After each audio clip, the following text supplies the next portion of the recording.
और हमें पता चला है कि जज साहब जो है वो एक हफ्ते के लिए छुट्टी पर चले गए हैं। आप ये देख लें कि तोशाखाना केस के अंदर हर रोज़ हंगामी बुनियादों के ऊपर कार्रवाई की गई और खान साहब को जुम्मे वाले दिन भी छुट्टी के बाद भी ये समाअत जारी रखते हुए और एक ऐसे फैसले के अंदर खान साहब को गिरफ़्तार किया जो बिल्कुल कानूनी तौर पर था नहीं, और उसकी जो वाज़या वो हाई कोर्ट के रिमार्क्स और सुप्रीम कोर्ट में जो रिमार्क्स आए वो इस बात को साबित करते हैं कि किस तरह ये फैसला दिया गया। आज एक दोबारा डिले टैक्टिस की गई।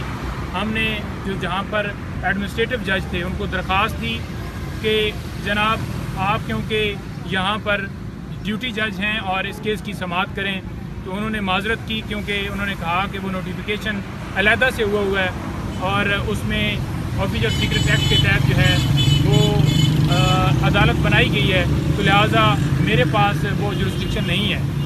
तो जुरिस्डिक्शन देखें, जो एंटी टेररिज्म कोर्ट के जज थे बेसिकली उनको ही चार्ज दिया गया था और यही बात हमने की, लेकिन इनकार आया। अब हम रजिस्ट्रार के पास इस्लामाबाद हाई कोर्ट में दरख्वास्त देंगे और ये कहेंगे कि जनाब खान साहब को जो इंसाफ है वो जस्टिस डिलेड जस्टिस डिनाइड वाला, जो आपको सबको पता है कि जब डिले किया जाता है सिर्फ़ और सिर्फ इस वजह से कि कोई ना कोई बहाना बना के, तो मतलब ये है कि आप उसको इंसाफ से महरूम कर रहे हैं। दूसरी बात यह है कि अटक जेल से जो खान साहब से मुलाकात हुई, उस हवाले से थोड़ा सा मैं आपको बताना चाहूँगा।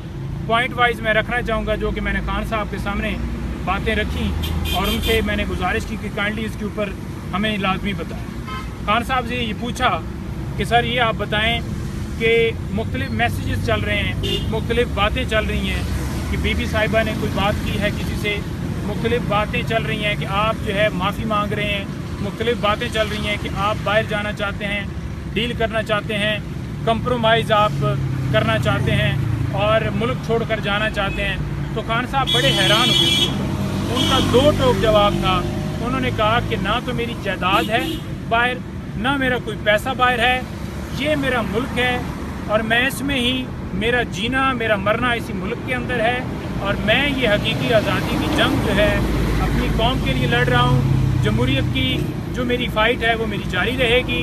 रूल ऑफ लॉ के लिए, आइन की बालादस्ती के लिए ये मेरा मिशन है और ये मैं जारी रखूँगा।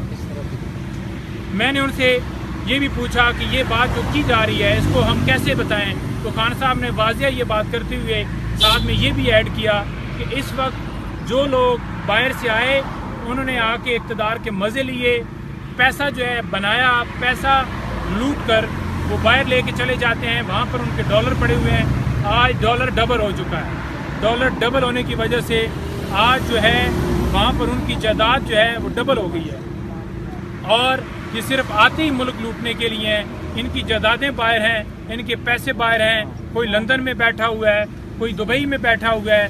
उन्होंने वाज़ह तौर पर कहा कि मेरा तो एक पैसा भी बाहर नहीं है, तो लिहाजा मेरा जीना मरना यहाँ पर है। डील के हवाले से बात करते हुए उन्होंने वाज़ह तौर पर तमाम बातों की तरदीद की है कि मैंने ना किसी से माफ़ी मांगी है, ना मैंने कोई ऐसी डील के हवाले से किसी को कहा है कि आप बात करें। जो खबरें चलाई जा रही हैं वो सारी झूठी हैं। उन्होंने वाज़ह तौर पर कहा कि इसका हकीकत से कोई ताल्लुक़ नहीं है और ये आप सदर पाकिस्तान का इख्तियार है। सदर पाकिस्तान डेट देंगे। आर्टिकल 485 के तहत वाज़ह तौर पर सदर को इख्तियार है। इलेक्शन जो कमीशन है उसके पास बेशक अमेंडमेंट्स की जाएँ एक्ट के अंदर, लेकिन ये इख्तियार क्योंकि आइन सुप्रीम है, आइन की प्रायोरिटी हासिल है, आइन के मुताबिक सदर पाकिस्तान डेट अनाउंस करेंगे और सदर पाकिस्तान को डेट अनाउंस करनी चाहिए। 90 दिन के अंदर इलेक्शन होने चाहिए। ये उनका वाज़ह मौक़िफ़ था। बाकी मैंने उनसे डॉक्टर साहब क्योंकि साथ उनके मौजूद थे, उन्होंने उनसे तबीयत के हवाले से पूछा और उन्होंने बताया कि मैं ठीक हूँ और उन्होंने कहा कि मैं सेल के अंदर, ये 4 सेल हैं जिनमें से एक सेल के अंदर खान साहब को तनहा रखा गया है और वहाँ पर किसी बंदे को जाने नहीं दिया जाता, कहते तन्हाई काट रहे हैं। उन्होंने कहा कि मैं बुक्स के मुताले में कुरान पाक मैं पढ़ रहा हूँ, हिस्ट्री की किताबें पढ़ रहा हूँ। मेरा इस सेल के अंदर मैं एडजस्ट हो चुका हूँ, मुझे अब वक्त का पता ही नहीं चलता। 1 महीना मुझे हो गया है और मैंने कोई क्लेम नहीं किया कि मुझे सेल से बाहर निकालो या बेटर फैसिलिटीज़ दी जाएँ। मुझे जिस हालत में रखें میں اس قوم کے لیے اور اس رول آف لا کے لیے رہنے